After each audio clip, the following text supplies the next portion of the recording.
dito sa aking vlog. So, ngayon yung ating content ay mag-unbox tayo nitong EcoTank L121 galing sa Epson. So, ang gagamitin natin ditong ink ay pigment ink. Yun, yung ating pigment ink. And then, ito ay gagamitin ko para doon sa mga sticker printing, rush ID, yan, mga calling card, business card. Yan. So, titignan natin kung ano yung laman ng Epson L121. And then, check din natin kung paano natin i-install yung driver. Yan. Gamit yung ating Asus laptop. Yan guys, buksan na natin.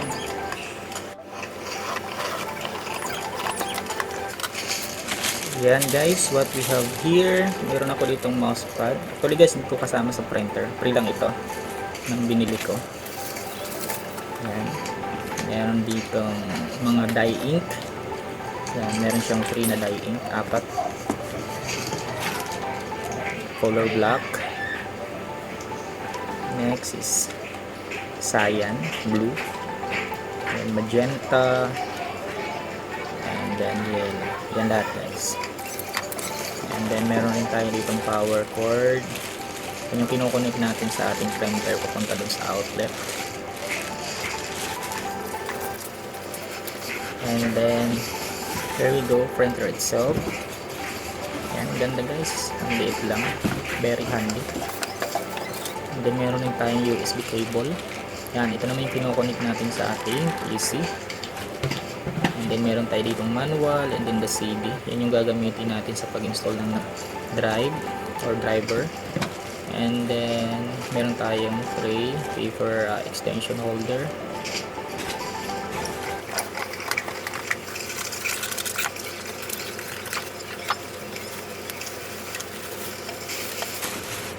Yan, ito guys yung ating printer. Nagulat ako, ang liit lang pero napakaganda, very handy at hindi matakaw sa space. Yan yung laman ng box. Yan yung ating paper tray extension holder. Bali dalawa sila, kakabit mo lang yung dalawa. And then meron tayong USB cable and then power cord. And din yung ating stock na mga pigment ink. Yan, manuals, yan lahat guys yung laman ng box. And then kakabit na natin yung ating power cord. Yan, dali lang siyang i-access guys at ikabit sa likod. Next yung ating USB cable, ito yung kukonek natin sa ating laptop or PC. Yan, bilis lang din siyang i-access. Nandito sa gilid guys, sasaksak. Yan guys, nakasit up na yung aking printer. Yan, nakakonect na yan sa outlet papunta dun sa aking PC o laptop. Ngayon naman guys ay ipipress natin yung power on para mag-charge na yung ating printer at mag-configure na. Guys, hintayin lang natin yan. Titignan natin dito sa baba. Yan, gumagana na siya. Mabilis lang yan guys mag-configure o mag-charge.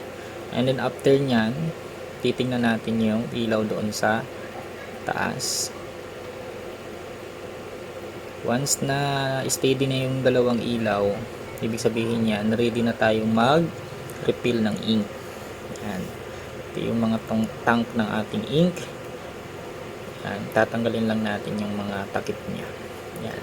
Dito guys, ang gagamitin ko ay hindi dye ink kasi yung dye ink ay kumukupas. So nakakaya sa ating mga customer kung sa negosyo natin gagamitin. Yan, gagamitin ko ay pigment ink kasi hindi ito kumukupas yung ink. Pag ginamit mo sa mga photos, rush ID, stickers, yan, napakaganda yan guys. Yan guys, sisimulan na natin na mag-refill ng ink. Tatanggalin lang natin tong cover.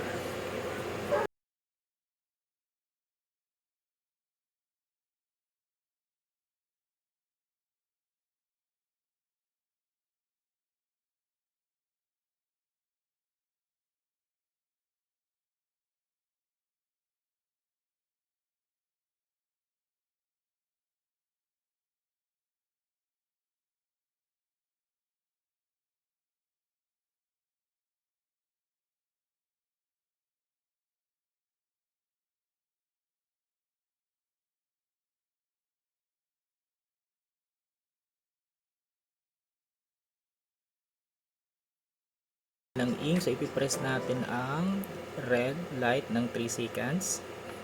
And then magko-configure ito ulit guys. Ng 15 to 20 to 25 minutes. So matagal siya. So hihintayin lang natin matapos. So after that magsi-set up na tayo guys. Mag-i-install.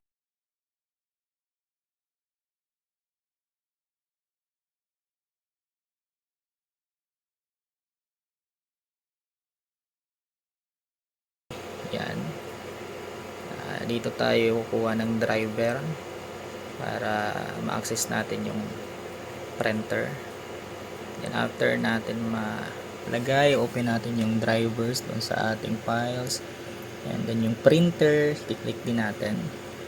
Next is yung another driver, click natin. Then pipili kayo dito guys kung anong base yung inyong laptop or PC. Sa akin 64, kaya 64 ang kiklik ko. And then click the setup folder. And then click din natin yung setup 64 na application. Yan, so i-click lang natin yung yes. Yan. So guys, dapat naka-check. And then huwag kakalimutan, dapat yung ating printer, USB cable ay nakakunik sa ating laptop. Yan. Click natin yung OK.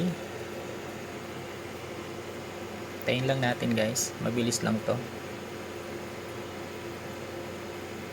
Yan, click natin yung OK.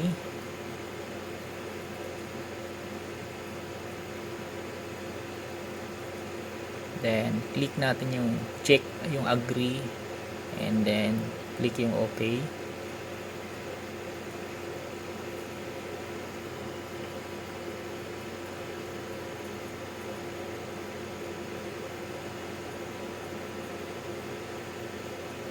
Yan guys, successfully na. Port configuration work completed successfully. Yan guys, check natin sa Microsoft Word. Try natin mag-print. Titingnan natin sa settings kung naka-install na yung driver na L120 or L121. Yan guys, ayan, nakita natin meron ng L120. Tingnan natin sa properties. Yan guys, plain papers lamang yung ma-print natin dito or option para sa paper type pag L120 or L121 yung ating in-install. So sa quality merong standard, high, and more settings. So yun guys, tapos na nating ma-install yung driver.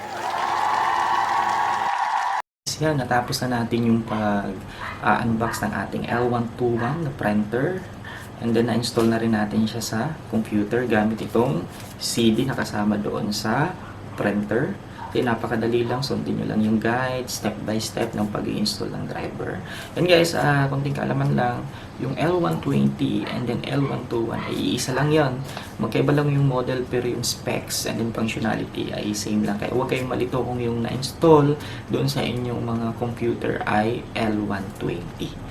Yan. Guys, my name is Francis.